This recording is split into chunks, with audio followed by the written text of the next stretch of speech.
नदी के किनारे एक मादा बगुला अपने बच्चों के साथ बैठी हुई थी। इतने में अचानक पास की झाड़ी में हलचल हुई। उसने सावधान होकर अपने बच्चों को अपने दोनों पंखों के अंदर ले लिया। कौन है वहाँ? सामने आओ। एक मोर का बच्चा डरता हुआ सामने आकर खड़ा हो गया। मैं हूँ।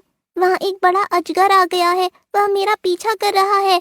तुम्हारी माँ कहाँ है? माँ अब जीवित नहीं है, उसी अजगर ने उन्हें निगल लिया। मुझे उस अजगर से बहुत डर लगता है। आप भी अपने बच्चों को लेकर यहाँ से दूर हो जाइए। सच कह रहे हो? तुमने अच्छा किया यह मुझे बता दिया। यहाँ पर अजगर का खतरा है, इसलिए यहाँ से हमें दूर जाना होगा। मादा बगुला अपने बच्चों और मोर के बच्चे को लेकर वहाँ से दूर चली गई। वे सभी एक साधु की कुटिया के पास रहने लगे।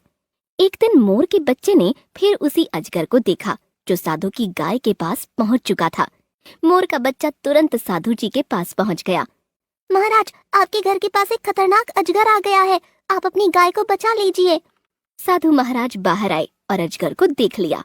उन्होंने मंत्र द्वारा जल छिड़ककर उसे भगा दिया। बच्चे, तुमने अजगर के बारे में सूचना देकर बड़ा नेक काम किया है। तुम्हारी माँ कहाँ है?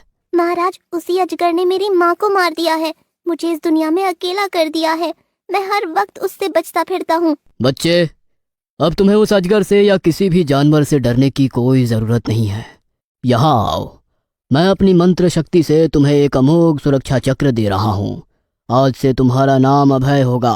तुम अपने साथ साथ दूसरों की भी रक्षा कर सकोगे। तुम अपनी जादुई शक्ति से कोई भी वस्तु प्राप्त कर सकोगे। साधु महात्मा ने मंत्र पढ़कर मोर के बच्चे के ऊपर गंगा जल छिड़क दिया।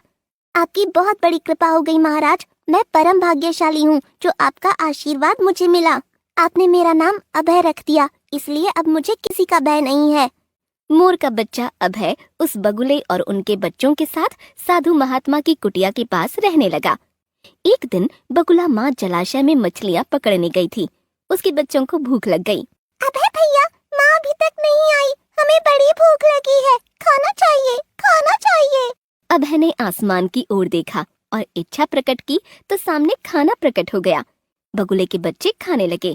भैया, बड़ा मजा आ रहा है, आप तो बड़े जादूगर हो। खूब खा लो पेट भर के, अब माँ की रट मत लगाना। मेरे लिए भी कुछ बचाओगे? आप भी आओ, खा लो, कम पड़े तो और मंगा लो। वे तीनों खाने में मग्न थे। अचानक बगुले के बच्चे को नदी की याद आने लगी।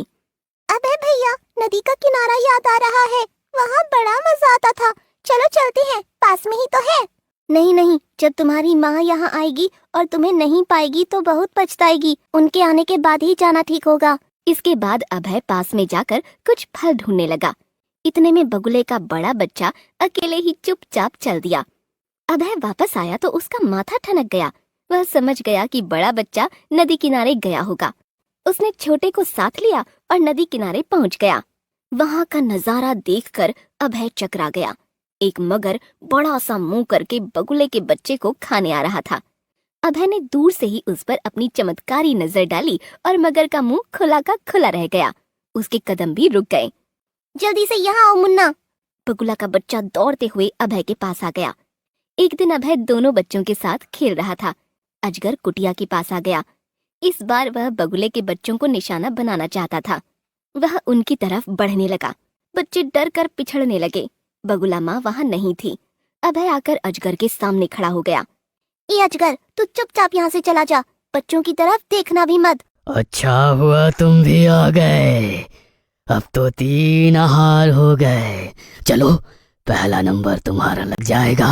अजगर ने आगे बढ़कर अभय को मुंह के अंदर ले लिया। बगुला के दोनों बच्चे रोने लगे। अजगर, मेरे भैया को छोड़ दो। अजगर बोलना चाहता था लेकिन बोल नहीं पा रहा था। वह परेशान हो गया। अरे अरे, मेरे मुंह से बाहर निकल।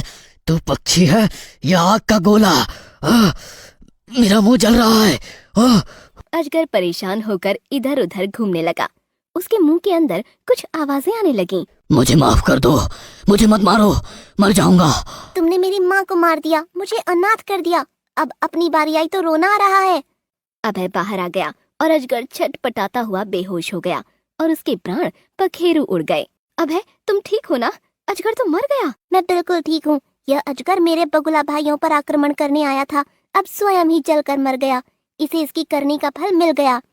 अभय के बगुला भाई आकर उससे लिपट गए और उस दिन के बाद से सभी सुखपूर्वक रहने लगे।